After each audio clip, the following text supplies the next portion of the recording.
গতদিনে বোন বানিয়েছিল আমড়ার আচার। তো আসসালামু আলাইকুম এভরিওয়ান, কী অবস্থা সবার, কেমন আছেন সবাই?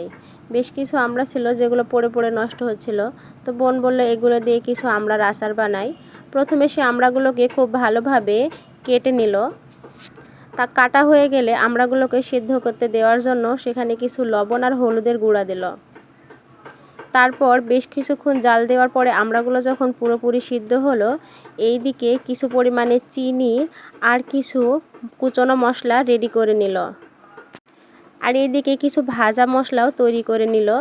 ভাজা মশলাগুলো তৈরি হয়ে গেলে কড়াইতে প্রথমে তেল গরম করে সেখানে তেজপাতা দিল। তারপর একে একে গরম মশলা, কুচনো রসুন কুচি আর কিছু পরিমাণে কুচনো শুকনো মরিচ দিয়ে খুব ভালোভাবে ভেজে নিল। ভাজা হয়ে গেলে এক পর্যায়ে সিদ্ধ করা আমড়াগুলোকে ঢেলে দিল। কিছুক্ষণ নাড়াচাড়া করার পরে উপর থেকে কিছু পরিমাণে চিনি দিয়ে বেশ কিছুক্ষণ ধরে নাড়াচাড়া করলো। আমড়াগুলো যখন নরম হয়ে গেল এ পর্যায়ে কিছু ভাজা গুঁড়ো অ্যাড করে নিল।